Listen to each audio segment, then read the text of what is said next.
I'd like to tell you about a show of epic proportions. I prefer me some magic when I'm trying to get in and out of houses undetected. I prefer me some magic. A show where the boundaries are pushed. I like spam. Is there something wrong with that? No, nothing at all. If you prefer meat with jelly on top of it, go right ahead. I'd like to tell you about that show, but that is not this show. This show is the Fortean Slip, with host Chris York. I have a tendency to go to dark places with my humor. It is what it is. It's not going to change anytime soon.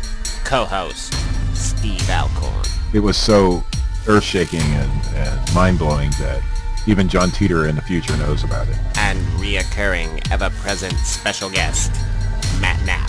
Yeah, somebody should have put out like a giant bug zapper and just ended that whole Mothman debacle. A show that lacks taste, a filter, and listeners. Are you listening? Are you like hearing the fucking fart? Yeah. Not just smelling it, you're hearing Not the shit. just smelling. Audible as well. That would be something else. Whoa. But you well, have I do. parts that you can't tell if it was you or not. Well, yeah, because What you are about to hear may be offensive, but we don't really give a fuck.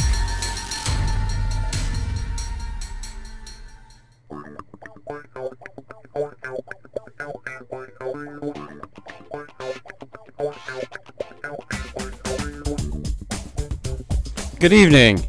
Welcome to the Fortean Slip. Steve's not sure his mic's working, but we'll forge ahead. You're the best, Steve. This is episode 38, the What the Fuck Did I Just Watch episode. Tonight we take a look at newly released Willow Creek. God damn, I've done too many Bigfoot shows lately. Steve, do we have you yet? No. Matt? You? Yes. Yeah, we got Matt. Testing.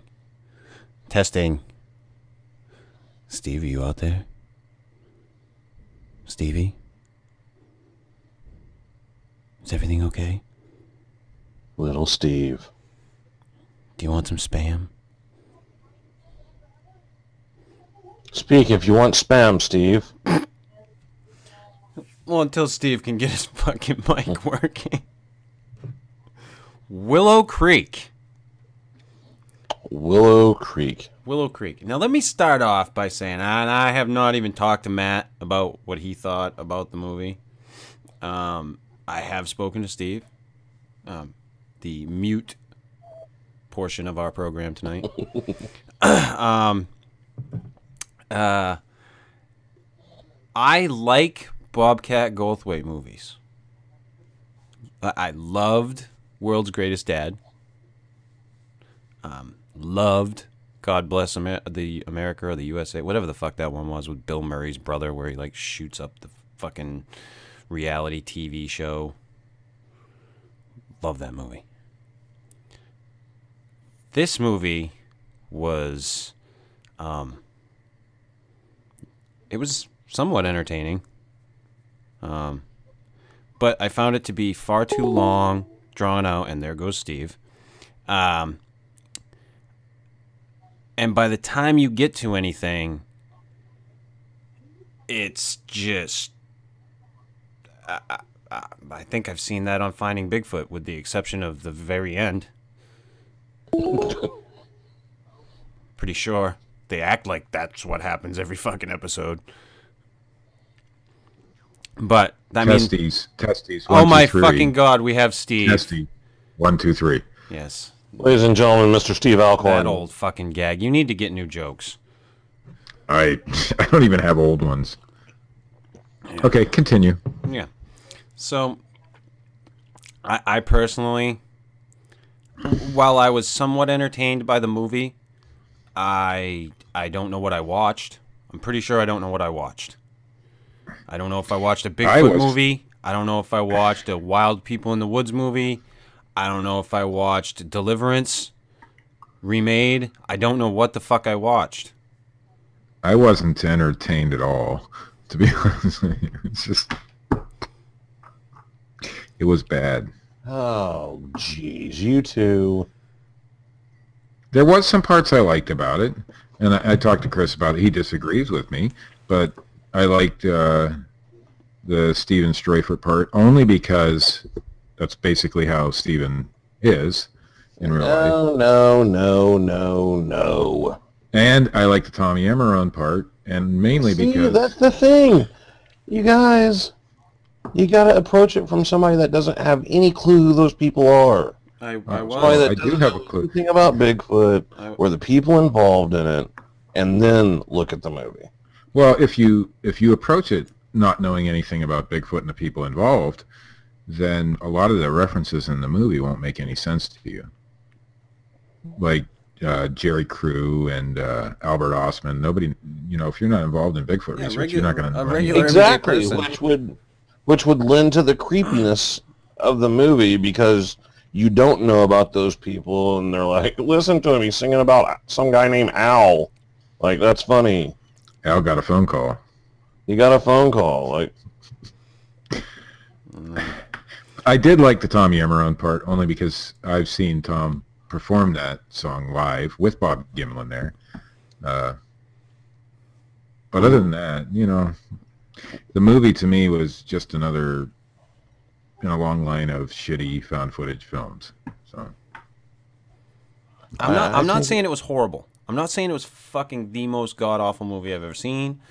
I'm saying that I expected better. From Bobcat, you expected better. I expected better. Like, everybody was hyping this up. I expected better.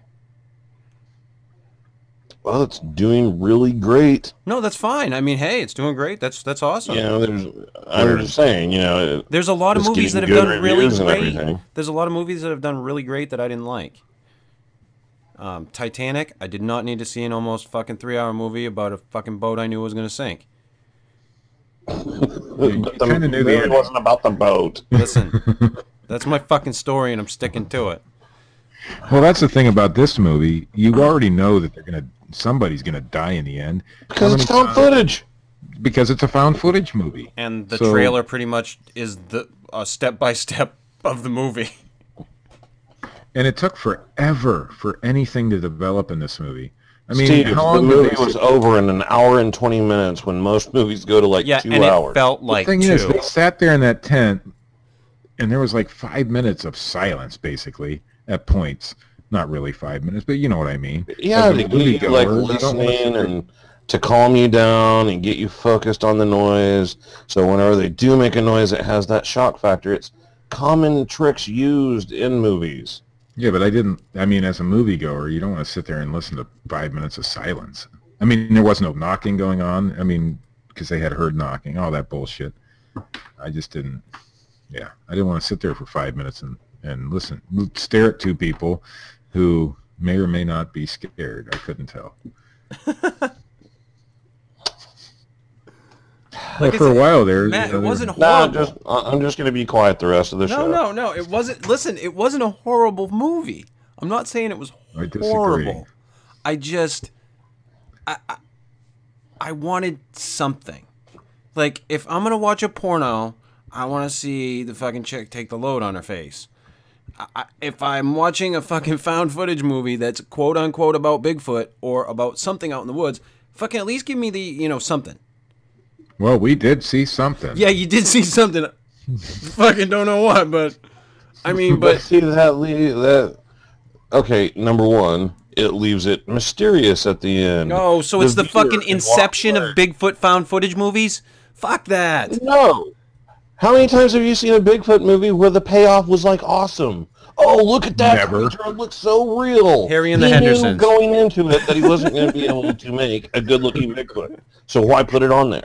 I didn't want him to. I didn't want him to have a Bigfoot. Cutting the guy up with a chainsaw. No, you don't. I didn't want to see. I didn't want to see the Bigfoot.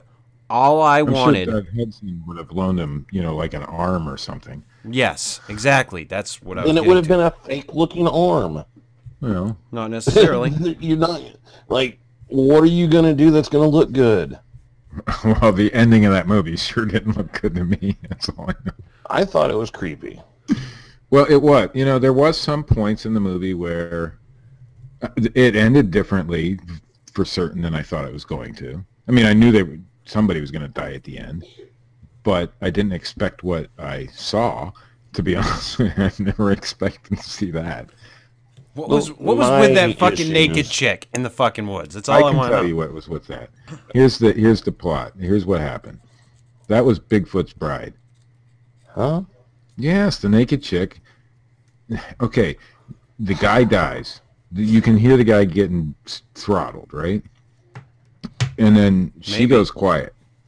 Okay, whatever happens, you don't know, but maybe he's the love slave. I don't know. Bigfoot, I mean, that woman looked like she'd have been pretty much used up by Bigfoot. And so Bigfoot wanted a new bride, and he took the new girl. You could hear her scream and then go off in the distance at the end. That's my theory as to why that was that way. It's an interesting My one. baby is Bigfoot. Why else would they have a naked woman in the middle of the woods in a Bigfoot film? It goes back to the Albert Ostman story. Yeah, she was being kept captive, but Steve, I don't think Bigfoot would ever let her leave her underwear on. Maybe she insisted. I'm just saying. I'm sure she was being held captive out there in the wilderness. Right. And probably had been for quite some time. Well, yeah, she looked pretty used up. That's all I know. Maybe she was. Only Bobcat knows. But my problem with the movie didn't have anything to do with like stuff like that. Like the idea that Bigfoot steals people and torments them in the woods. No, that's all cool. That's all fine and good. My problem was you have this found footage movie that they're trying to get you to buy into it, and they put all these people like Stroyfert and Yamron in it who aren't actors and have that campy, natural feeling to them. But then you also interlace actors into the ranger. I love that dog. Not good actors. Just completely overacting. The guy out in the wilderness when they stops the car and says turn around and go back to town. That guy, that was horrible. Tim Mitchell. Oh no, that wasn't Tim. Tim is a good friend of mine. I know, and that's why I said his name. Okay, I see. And the ranger with the dead dog story. It was horrible. I mean, the actors that portrayed the girlfriend boyfriend that were going to find the Patterson Gimlin site, they weren't too bad, really. A little too good looking to be looking for Bigfoot. Yeah, but as far as the acting goes, it felt kind of real, I suppose. There were times I could have done without the marriage proposal thing. Yeah, that was all just character development shit. That was cheesy to me, but I mean, I just found it to be really drawn out as far as getting to the woods and hiking in and all that. Like the amount of time they took to get there. And I get it, it's a found footage movie. But it's I don't know, it just seems like it's too open-ended to me, and the one thing that annoyed me the most about this movie is that they kept referring to the film site, the Patterson Gimlin film site, as the PGF site. Who refers to it as the PGF site? I don't know, that guy. Who puts the F in there? I always go Patterson Gimlin fuck. That's what I go for. I mean, I've heard it referred to as the Patterson Gimlin site, the Patterson Gimlin the issue with that whole deal was they went down there, and the first night they're there, they get jacked with. Right.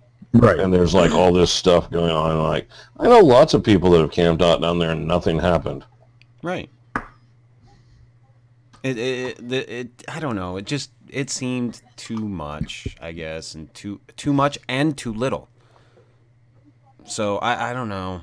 And I like his movies a lot. Fucking World's Greatest Dad, I love that movie, and not it was it was a good introspective look at a father and son relationship, albeit really fucked up. But I think Bobcat missed the boat. He had the interviews with Struffer and Yamarone, and why didn't he just put Bob Gimlin in the film? They were going to the Patterson-Gimlin site. Yamarone's good friends with Bob Gimlin. I mean, I'm sure it could have been done. Maybe he didn't want it to feel like it was too easy for them to get all of these people. Like, how would that kid gave him happen directions to meet Bob Gimlin? Not happen to. He went and seen Tom Yamarone. And he says, right in the film, that Tom Yamarone is friends with Bob Gimlin. But they live in completely different areas. Right, I understand that, but Gimlin could have been out there. I mean, whatever. I just happened to be here whenever you guys randomly stopped by. How great is that? But Come on, Steve. I would have if you're talking about the Patterson-Gimlin site, just saying. Yeah, well, it did. It just seemed too long for me, and I know, Matt, what you're saying. It was an hour and 20 minutes, but it just seemed long. Like I felt like it was stretching to get there, and I don't. I guess, yeah, kind of. I can get that. Like, it would have been cooler if they just started out with them like parking and walking out in the woods. Or I mean, even if they just like met a few people in there, had some little clips, that they had recorded of them. Hey, fucking sure, throw fucking whoever in there.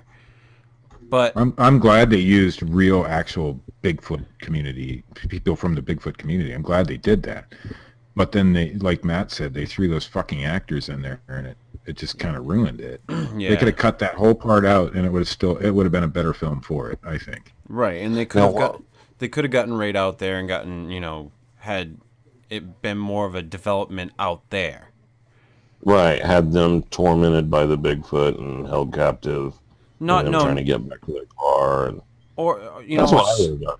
Well, yeah, I mean, and they even could have, I don't know what they could have done with it to make it so that I would have enjoyed it more. I know that I would have liked to have seen something. Girl on girl action. Yeah, oh, definitely. Like the fucking naked frumpy chick out in the woods with the skinny fucking actress chick. Yeah, sure.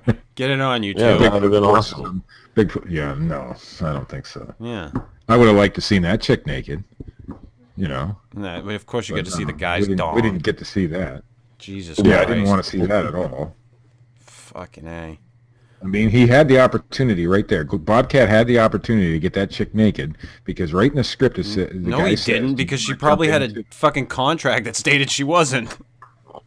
We didn't get to see that shit, but we did get to see... When you're married to Nikki Cox, you don't really worry about it. Yeah. We did get to see a naked woman Cox. in this movie, so... He was. He was at one point in time, you are correct. Whenever she was hot... What? Nothing. Plastic makes old chicks ugly. I'll give you that. I'm sure once this review gets back to Bobcat, Oh yeah, I'm sure it'll just be fucking delivered to his doorstep because we're just so fucking important. We'll be in a shitload of hurt, but Telegram for Bobcat Goldthwait. Yeah, can you believe what these motherfuckers at the Fortean Slip are saying about you? Fuck. I'm sure there's way more important people. God. But. Yeah, we are dick in the whole scheme of things. God. Anyway. Yeah. Overall, I give it 1 star. You give it 1 star. Out of 30. What the fuck, man? 1 out of 30. It wasn't that bad. I mean, I'm just saying. Honestly, I would have just been happy if they had showed, like, a foot. Or something. Like, go by the camera. I would like to mention in Steve's rating that he just proclaimed was 1 out of 30. Before we went on the air, he asked me if I've seen Eraserhead. But I didn't say I liked Eraserhead. So this movie was worse. See, Worse than Eraserhead or better than No. Eraserhead? Before I watched Eraserhead today, this would have been one of the worst movies I watched. And then I watched Eraserhead. So, But you gave this one 1 out of 30. well, Eraserhead gets 0 out of... It doesn't even rate. It's not even a film. They didn't even do the credits right. If you've seen it, it's, something's wrong. No, I've seen way worse. Yeah. No, I've seen. I actually, on a scale of 1 to 10, it's probably a 4, maybe. That's about where I'm giving it a 5 on a scale of 10. If I didn't know anything about Bigfoot, it'd probably get like a 6 or 7. See, Matt, Like if I just went to I'm completely right about blind. where you're at with it. I'm at about a 5 because I just didn't, I didn't love it and really, really enjoy it, but I was still entertained by it. I just don't know what I watched. Like, I don't know what it was. Like I said, it's the inception of Bigfoot movies. Maybe I'll give it a watch in a week, and I'll be like, wait a minute, that was fucking brilliant. Probably not. Probably not, but there have been some Tool albums that I fucking listened to at first and been like, what the fuck was that? And then like a year later, I was like, this is fucking amazing. But like the weird raspy crying voice thing I thought was really cool. And even though it's like a WTF moment for sure, the fat naked chick, like, caught me off guard. I think like, it caught us No, what is off that guard. thing standing there? Yeah, I admit that caught me completely off guard because I did not think that was going to be the route of what we were going to see. But that's why I say I don't know what the movie was. Was it, was it wild rednecks in the fucking woods? Was it, was it a fucking troop of Bigfoot? I don't know. No, it was Bigfoot, obviously. I mean, that was the whole animal roar thing going on. At the end. Yeah, Right. that chases them down and kills them. Well, kills at least one of them. I think Bigfoot kept the good-looking chick first, love slave. You would. I'm pretty sure that's... Well, let's get Bobcat on the phone. Nova, Let's do it. taught you how to Let's do it. smile. Yeah, Steve, you're completely wrong. It was a lot better when I was younger. Yeah, I used to be able to do it too, but now I can't. There's no way. I'm not even going I to wouldn't try be able right to talk now. for a I don't want to. Oh yeah, Yeah. Mr. Impression over there. I'm not even gonna I'm try. not going to try. It's been a long time. I don't even think Bobcat can do that anymore. No, probably not. There's got to be hell on your fucking vocal. Which is why he's directing. Yeah, he got smart. You ever watch the episode of what? It wasn't Night Court. What was the one where the guy from Night Court was on in the subway station or whatever? You ever watch that? Wow. Speaking of naked guy fat from chicks Night in the Court, I woods. can't All I remember the remember damn from name fucking of the- Night Court is Dan Fielding. Don Fielding. Okay, Dan Fielding from Night Court, but he had his own show after that. Don Fielding. But he had his own show after. Who is Dan Fielding? He was the was the attorney lawyer. that was always fucking people. What's his face? The schmuck attorney? Yeah, the schmuck attorney. I can't think. John Larroquette. Anyway, then he had his own show after Night Court, right? And Bobcat was on that show for one episode, and he was wasted, drunk. And when he was drunk, he could talk normal. I just always found that funny. Oh, you do realize it was TV. You understand that's a character, right? Yeah. It wasn't the documentary of Bobcat Goldthwait's life. Oh, I can't remember the name of that damn show now. The phone rings at Bobcat's house. And ladies and Hello? gentlemen, this is the man that brings us the news. Oh, that's how you're going to transition. Yeah. See how I did that? All right, I got to figure out which story I want to start with now. We'll go with the mirror.co.uk.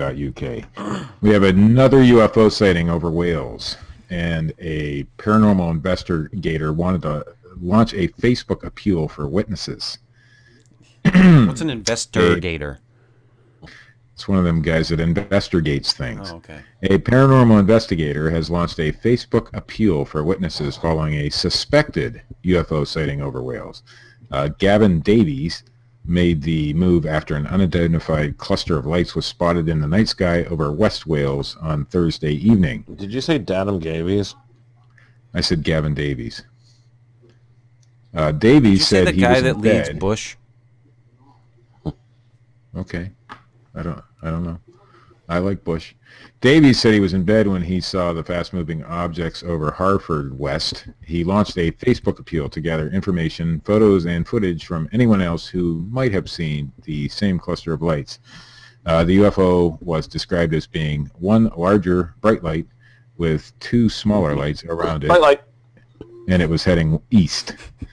Gavin told the Carmarthen Journal, my immediate suspicion... Steve, have you seen that movie Willow Creek? Yeah, yes, I have. My immediate suspicion was it was the International Space Station, but I checked and it had already passed. Davies, who runs the Paranormal Chronicles website, told the Journal that he had received several responses from people who had spotted the object that night. It is literally a UFO, he said. I'm not saying it's aliens, but at this time we don't know what it is. A post on the Paranormal Chronicles website reports suggest the object was too bright and too large to be a Chinese lantern, and that it made drastic course changes. If you have any information or are able to get film or photographic documentation, then send it over to this guy at paranormalchronicles@aol.com. Yeah. Paranormal Chronicles. Was that at AOL? At AOL.com. At AOL.com. Got it. If you have information. Yeah. Okay. Yeah.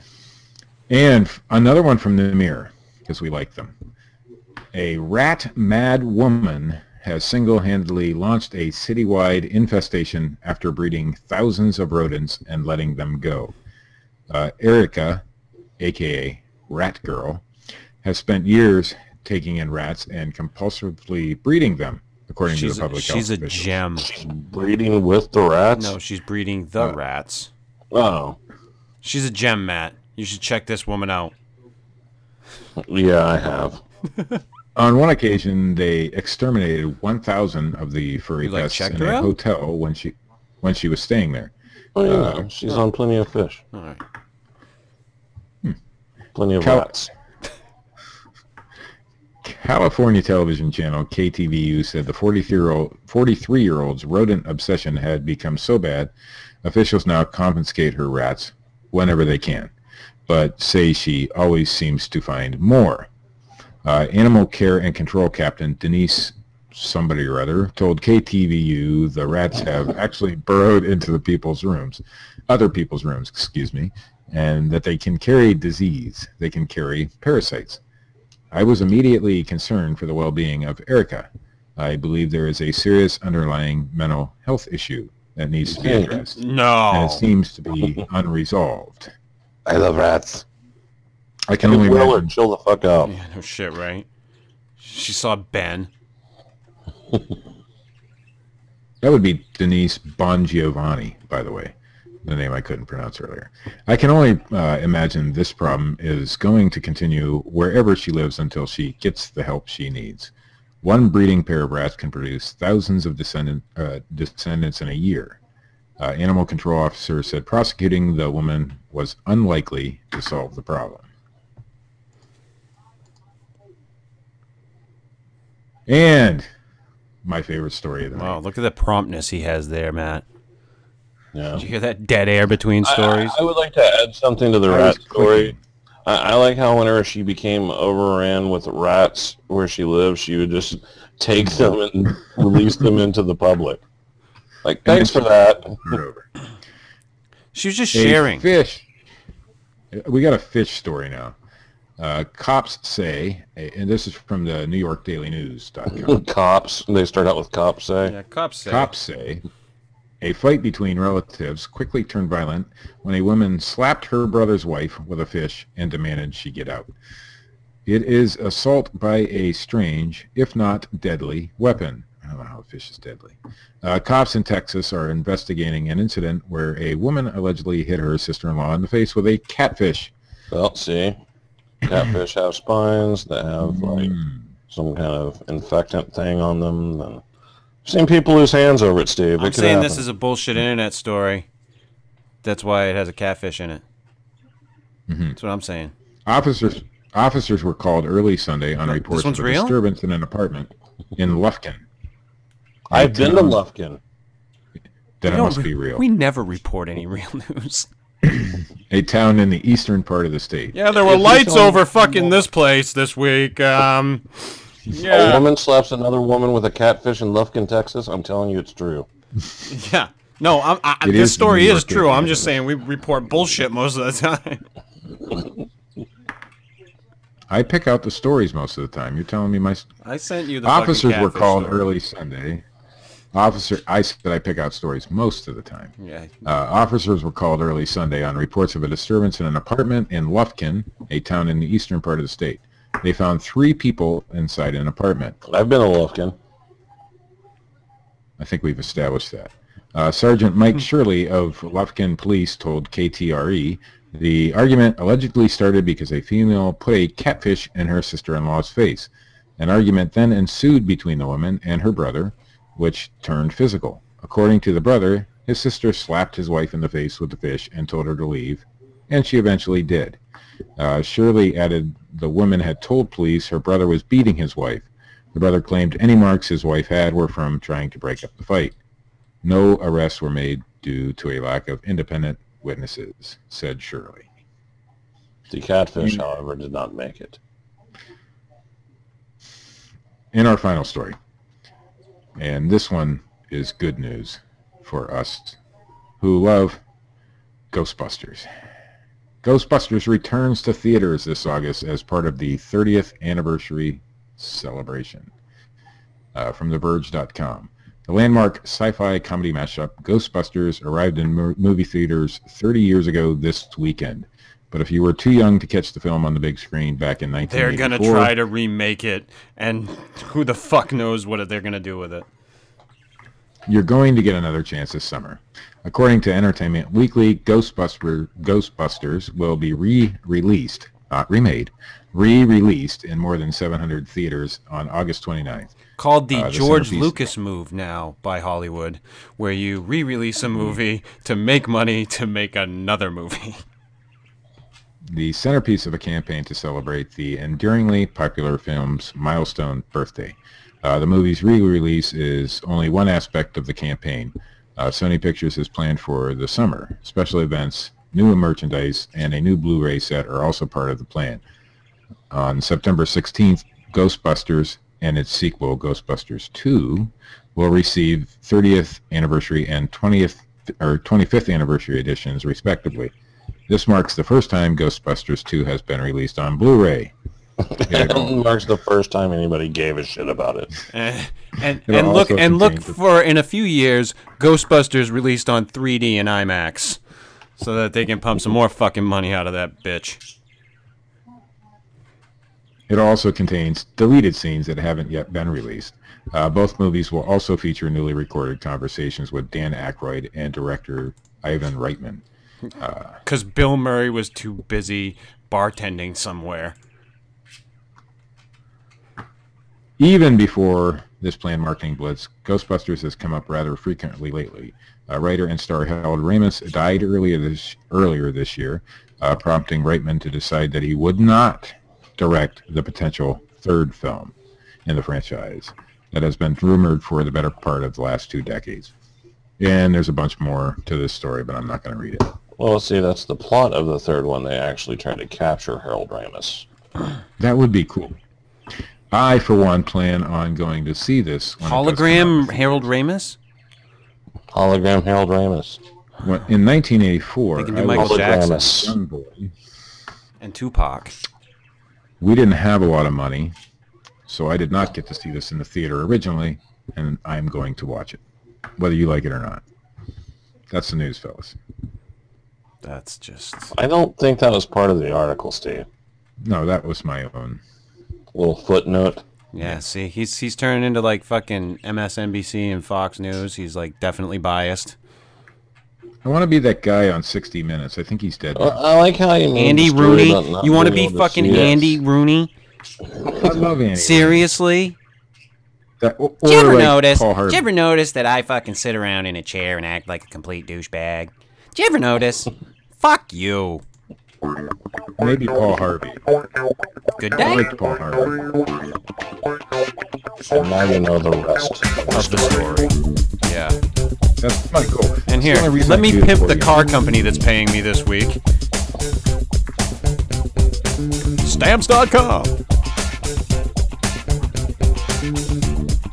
The only reason I do the Fortean Slip is to get noticed, so that somebody will, look at me and see the next Paul Harvey or Andy Rooney, or Dan Rather, It's not going to happen on this show. or Barbara Walters. This has been episode 38. What the fuck did I just watch? Thank you for watching, listening. Go check out Dreadfun. YouTube.com/DREDFUNN. Bitches. Love me some Dread Fun. Who doesn't?